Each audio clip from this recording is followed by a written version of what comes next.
อยากมีเพื่อนพาเที่ยวอยากไปนู่นไปนี่จะเอารถมาก็เอามายากโอ้ต้องไปทำพาสปอร์ตให้รถอีกอ๋ออ๋อรถต้องเป็นรถของเรา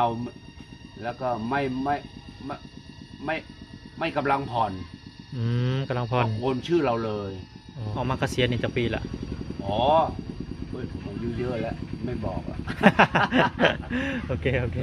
บอกสาวๆก็เพิ่งเกษียณหน่อยโอ้บางทีมันเกษียณมานานแล้วโดยบอกแก่แล้วเดี๋ยวเขาตกใจโบแก่ยังหนุ่มยังกระชุ่มกระชวยอยู่เลยโอเค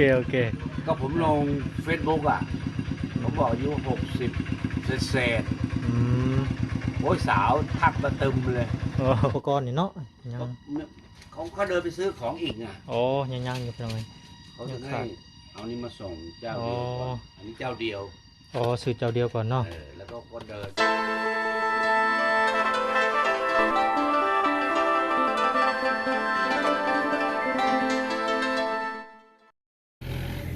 น้องพี่น้อง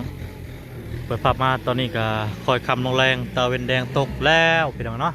หลังจากเพิ่นได้ปรับหนาดินก็เป็นที่เรียบร้อยแล้วน้องพี่น้องเนาะบัดนี้มาปรับคลองน้ำพี่น้องปรับคลองหน้าบ้านพี่น้องเนาะให้น้ำไหลลงทั้งข้างพี่น้องเนาะนี่แหละพี่น้องเอ้ยตอนนี้ก็คือว่าฮอดขั้นตอนไถคลองน้ำก่อนพี่น้องบัดนี้เนาะ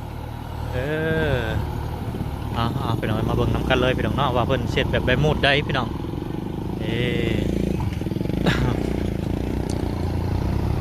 มาถึงแล้วพี่น้องเลย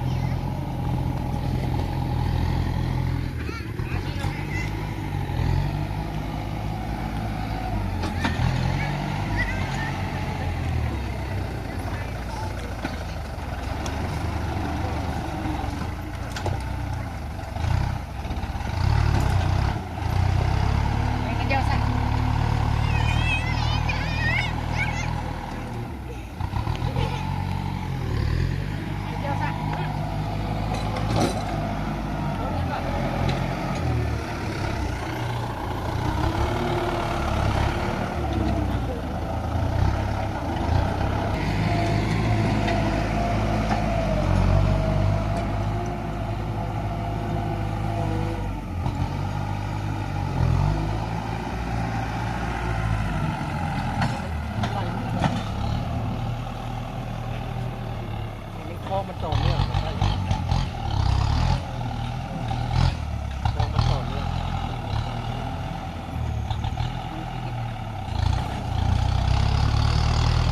ไหลลงอีกครับพี่น้องเป็นคลอง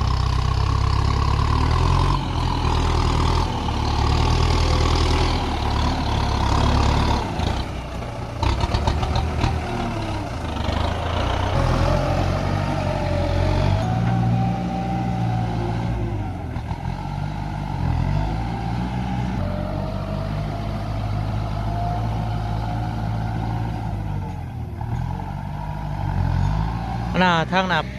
นาเดสอะพับเลยป่ะทางเฮือนฮะปลาเลยป่ะน้องพี่น้อง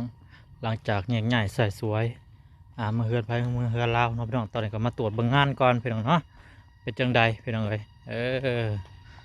ตรวจเบิ่งงานโธ่โคตรสูงเลยพี่น้องเลยบัดนี้เนาะ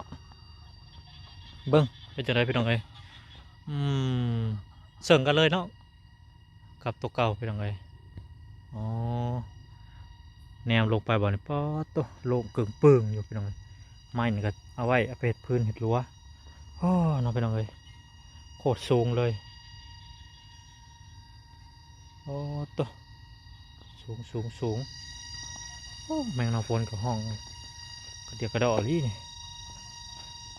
ตัว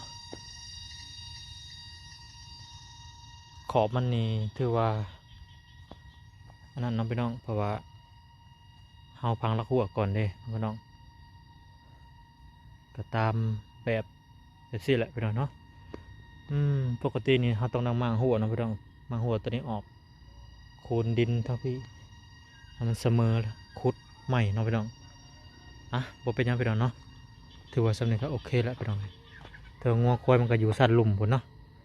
แต่ว่าเฮาก็อยู่สั้นเทิงพี่น้องเลยถ้าอยากเห็นงามๆก็ถือว่าดินต้อง มั่งหัวออกก่อนแล้วก็ปลูกฝังตามขี้ดินไปเนาะยังได้สูงไปแล้วละหัวก็ได้บ่เป็นหยังได้อยู่อ๋อต้นติ้วนี่ต้องเอามาอื่นต้องเอามาแหกออกเนาะพี่น้องเนาะงามันนี่เอาผ้ามาแหกมาอื่นก็สิให้ทั้งไอ้แก้วเพิ่นเอาผ้ามาแหกเกลียนให้มันงามๆพี่น้องเนาะมันใหญ่เนี่ยสามารถอยู่ได้ถ้าเบิ่งแบบมันใหญ่นี่พี่น้องเนาะเฮาอยู่ห่มอยู่เงาสามารถอยู่ได้ปลูกปลูกเปปลูกเตียงใส่น้องพี่น้องถ้าแม่นเฮาเอาออกเนี่ยโอ้บ่มีห่มเย็นเรียบร้อยพี่น้องเนาะอนาคตถ้าเบิ่งว่าต่อไปเนาะพี่น้องตัวบางทีบางคนนี่อาจสิเอาออกต้นบกนี่เนาะเพราะว่ามันก็เป็นของไผของเราเนาะพี่น้องเนาะถ้าว่าเพิ่นสิบ่ออกเฮาบ่สามารถไปแบบไปนอนไปนั่งได้ตอนตลอดเนาะอีกอย่างมันก็อยู่ดินไกลเนาะพี่น้องเฮาสิข้ามหัวไปก็บ่ง่ายอันนี้มันอยู่ของเจ้าของเองนี่ง่ายสุดๆเลยพี่น้องเนาะอยากเฮ็ดหยังก็ได้เลยพี่น้องต่อไปเนี่ยอาจสิใหญ่ลูกๆหลานๆเพิ่นเนาะพี่น้อง ต้นติ้วนี่ก็เอาไว้แยงดินนี่ก็ต้นอันนี้ก็ถือว่าเอาไว้แยงคือกันนี่ต้นนี่ก็ได้ต้นมะเกลือบ่ต้นตัวนี้ต้นยังบ่ฮู้ตัวนี้ตัวโอ้ไมโครก็ยังอยู่เนาะเดี๋ยวให้แก้เพิ่นอนามัยอีกมื้อเช้านี่ต่อเตนำนี่เนาะพี่น้องให้เพิ่นอนามัยเก็บไว้หรือว่าให้เป็นพื้นก็ได้มาเบิ่งครั้งนี้ต่อไปทางบ้านนี่โอ้ต้นกล้วยวิเศษไปหน่อยเนาะ ต้นกล้วยบ่น้อยเห็นไปหน่อยอยู่น้องผู้จะมันไปเกิดอยู่กลางน้องผู้โอ้ตายไปหน่อยเนาะกล้วยนี่ก็ได้สร้างเป็นแท้จำไว้เนาะพี่น้องต้นกล้วยวิเศษนี่มันสิออกหมากจากหมากเด้อต่อไปนี่พี่น้องมาลุ้นนำกันออกหมากห้าวแคนปะท้อคักกี่ดอก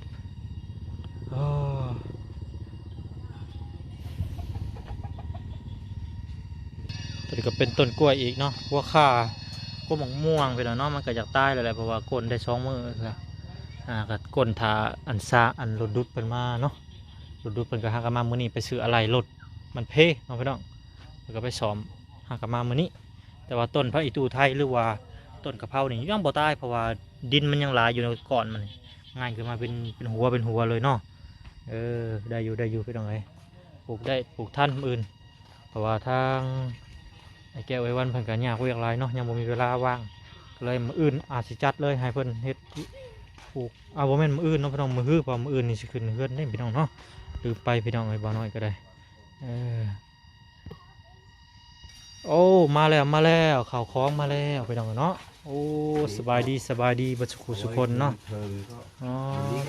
น้ำหวานผักกะหล่ำโอ้ตกอุ้ยกล้วยตกแล้วโอ้ยเป็นหมักเกี้ยงพี่น้องน้ำหวานหมักนัดก็มีไม่เอาอันเดียวหรอหมักกล้วยน้ำหวานจะแพ็ค1 2 3แพ็คมีกะทิเนาะกะทิกล่องหมักนัด3 4แพ็ค5แพ็คน้ำส้มโอเคขอบใจมากนมน้อยขอบใจ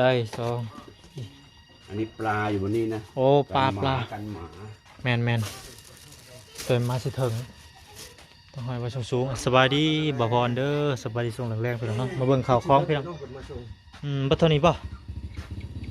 ได้บ่พรสำนี้อันนี้น้ำหวาน5 แพ็ค2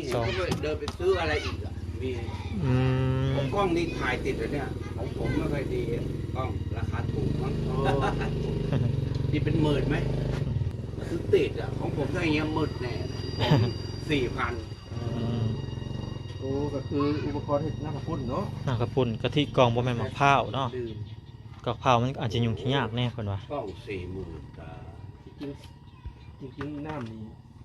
จะมีเพิ่มมันลายนะจริงน้ำไม่ขวดไม่น่าซื้อเนาะไม่ต้องซื้อวันนี้กันลืมแมนจบวันไหนกลับครับพรุ่งนี้เพราะกลางวันอยู่แล้วมันเซ็งมันไม่ได้ทำอะไรถ้าเรามีนู่นนั่นทำก็โอเคเนาะไม่มีอันนี้ก็ถ้าเขามีสวนเนี่ยเราไปช่วยอย่างนู้นอย่างนี้อะไรเงี้ยโอเค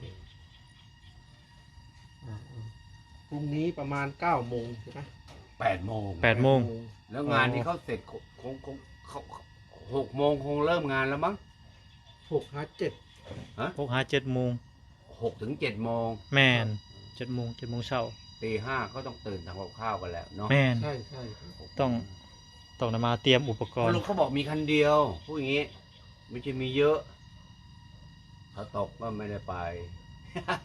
อืม นี่พี่สาวบอกให้ไปสุรินทร์อีก อ๋อ เพราะว่าน้องคือที่ว่าเขาชื่อน้องเป็นลูกทีมเลี้ยงนกกับพี่สาว โอ้เลี้ยงนก ให้แวะไปหาเขาหน่อยเพราะเขาเลี้ยงนก นกยัง นกสวยงามอ่ะ นกหงส์หยกเลิฟเบิร์ดคอกเทลสังคนัวอะไรเงี้ยหลายอย่าง พอซื้อมาเลี้ยงบ่ ซื้อมาเลี้ยงแล้วก็ออกลูกแล้วก็ขาย อ๋อ แล้วคนที่มาซื้อเราเอาไปเลี้ยงพอมีลูก อ่า เขาก็มาขายเรา โอ้โต แล้วเรา โตกันเท่าไหร่นะ เรา ซื้อ ก็ กั รั น บ เท่าไหร่ ซื้อมันมีหลายราคา โอ้ แล้วแต่ชนิด อืม บางทีตลาดจตุจักรสนามหลวงจตุจักรกรุงเทพอ่ะ อืม ก็โทรมาสั่ง เราก็ต้องเอาไปฝากรถแล้วเขาก็ขนไป นกนี่เพิ่นเลี้ยงหอยไว้บ่ ก็เลี้ยงสวยงามไงก็เรียกนกสวยงาม โอ้ลิงเฮือนเนาะไว้โซบ้านเนาะ แล้วบางคนก็เรียกนกโชว์บินโชว์ก็มี โอ้ อันนั้นเขาเรียกมาคอ อืม ตัวใหญ่ใหญ่ใหญ่กับนกเอี้ยงมาก อืมมีบ่นกที่ว่ามันขันแล้วเอาไปแข่งขันกันน่ะ อ๋อ มัน ไอ้ ห้อง นั่นมันนกทางใต้ โอ้ นกใต้นกอะไรลืมไปแล้ว ซื้อมาแล้วมันยังก็ไปแข่งขันกัน ที่บ้าไม่ บ่ได้เลี้ยงเนาะ อืม เพราะนั้นต้องคนมีเงิน โอ้ อันนี้มันคนแบบสมัครเล่น มีแค่ 5,000 ก็เลี้ยงได้แหละ อ๋อ ไอ้นุ่นตัวหนึ่งโอ้ยเป็นหลายหมื่น โอ้เป็นหมื่น นกอย่างนั้นนะนกแข่งอย่างนั้นนะ โอ้ไปแข่งเนาะล ใช่ งเงินกัน แข่งกุ๊กกู้อะไรเงี้ย นกเขา ฟังน น ก ก เขา เขา นกเขาชวาด้วยเปล่าไม่รู้นกเขาชวาน ก ทาง เอี้ยง ใต้ทางใต้เขาแข่งกันน่าดูเลย อืม ได้ถ้วยได้อะไรกัน โอ้ ของเราแค่เลี้ยงขายเลี้ยงหาลูกค้า แต่ว่าคอยมักนกแก้วนกเอี้ยงนะมันเหาะมันเว้าคือคนน่ะ มี มันเว้า เขาเรียกเดิมเขาเรียกนกขุนทอง อืม แต่เดี๋ยวนี้มันมีนกชื่ออย่างอื่นอ่ะ แต่มันก็พูดได้ อืมถือว่ายังบ่เบิดเนาะอุปกรณ์นี่เนาะยัง เขาเดินไปซื้อของอีกไง อ๋อยังอยู่เพียงไง เขาจะ ยัง ให้ ขาด เอานี้มาส่งเจ้าเดียวก่อน อ๋อ อันนี้เจ้าเดียว อ๋อซื้อเจ้าเดียวก่อนเนาะ แล้วก็เดินไปอีกร้านหนึ่งเพราะร้านนี้ไม่มีของ โอ้ของบ่ครบ ของมาครบ ของบ่ครบ อันนี้แมงนี่ห้องอี้นี่แมงอยู่บ้านเอิ้นชื่อเนี่ยแต่แมง ผมว่าไอ้นั่นมาจักรจันทร์ จักรจันทร์ใหญ่เนาะ จักรจันทร์มันจะร้องกี้เนี่ย ตัวนี้มันชิ้นใหญ่เด้มัน คล้ายๆพอฝน อ่า เริ่มจะตกอะไรเงี้ย แมงน้ำฝนเพิ่นเอิ้นเนาะ คนก็กินกันนะ โอ้ตัวบักใหญ่ เคยจับแล้วให้เป็ดให้ไก่กินโอ้ผมชอบ แม่นแล้ว ผมเลี้ยงเป็ดนะ ผมไปจับ โอ้ จับเป็นถุงเลย มัน โอ้ย มันชอบเล่นไฟ พอเล่นไฟปั๊บมันก็ตกลงมาตกลงมาแล้วเราก็จับใส่ถุง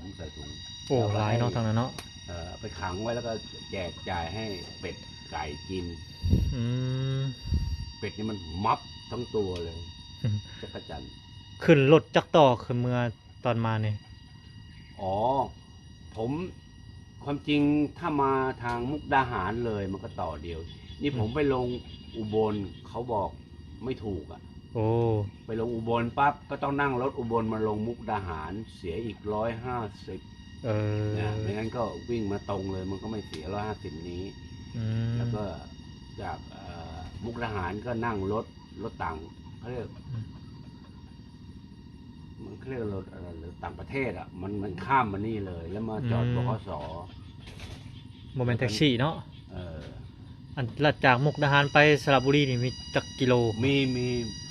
ไม่รู้กี่ร้อยโลเนี่ยเดี๋ยวถ้ากลับไปก็ต้องถาม อืม ซื้อตั๋วแล้วก็ถามเขาว่า แต่ว่าพอมาเที่ยวลาวจักปีจักเถื่อเลย โอ้ทั้งเที่ยวนี้เที่ยวที่4แล้ว สี่เนาะ แต่ก่อนเนี่ยมาลงมุกดาหารนะจำได้ เพราะจำด้วยบขสนี้เคยมานี่หว่าอะไรเงี้ย อืม แต่ตอนนั้นข้ามมานอนคืนเดียว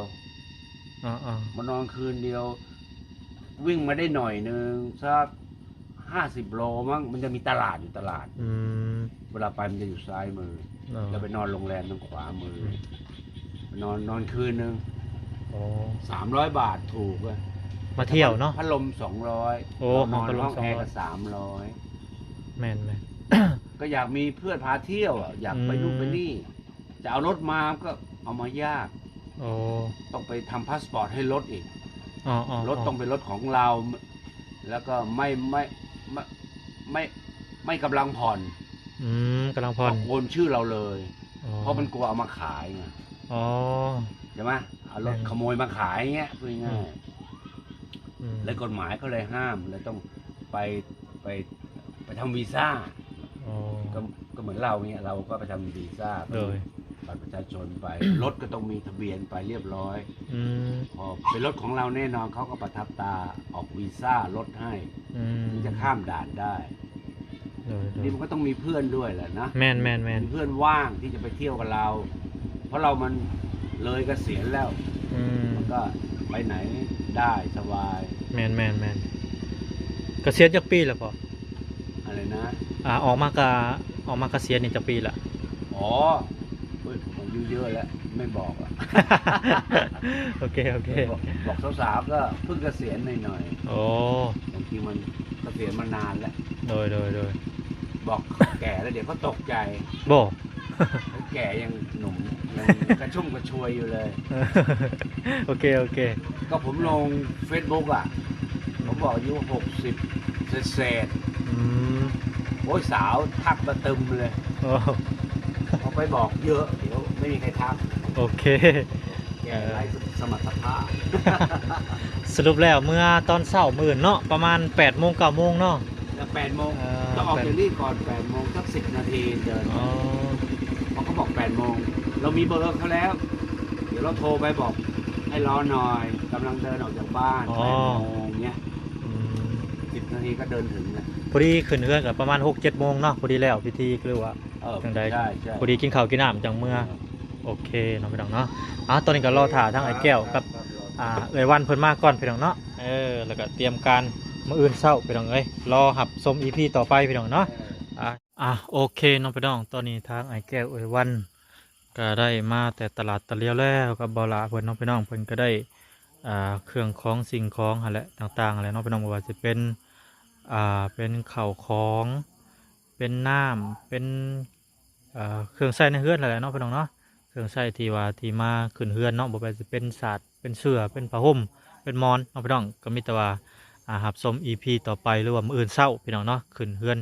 บรรยากาศสิคือคืนส่ำใดสิมีคนบ่หรือว่าบ่มีก็มีแต่ว่าหับชมมาฟัง EP ต่อไปเนาะพี่น้องจะได้ขอขอบคุณกับคุณทั้ง FC ผู้ใหญ่ใจะดีหลายๆเด้อเนาะที่อุปถัมภ์เข้ามาพี่น้องเอ๋ยเนาะช่วยเหลือครอบครัวทั้งไอ้แก้วเพิ่นเนาะพี่น้องเนาะทั้งน้องอาบวยเพิ่นนี่ก็คือสิโอ้น้องพี่น้องก็คือยันได้เอื้อนไอ้แก้วแล้วเนาะก็สิบ่ฮู้ว่าสิเป็นไผน้องพี่น้องมาเฮ็ดเฮือนให้อาบวยเพิ่นบ่น้อยก็บ่สามารถรับรู้ได้เนาะว่าสิฟันธงได้บ่ว่าเฮือนอาบวยเพิ่นสิมีการช่วยเหลือเข้ามาบ่หรือว่าจังใดบ่น้อยก็บ่จักคือกันเนาะก็มีแต่ว่ารอชม EP ต่อไปคือกันน้องอาบวยเพิ่นมาลุ้นกันว่าเพิ่นสิมีผู้ใหญ่ใจดีเข้ามาบ่มีคนสิมาสั่งสาต่อบ่หรือว่าจังใดน้องพี่น้องเนาะก็พบพ่อกัน EP หน้าสำหรับ EP นี้ก็ขอกล่าวคำว่าสบายดีพี่น้องสบายดี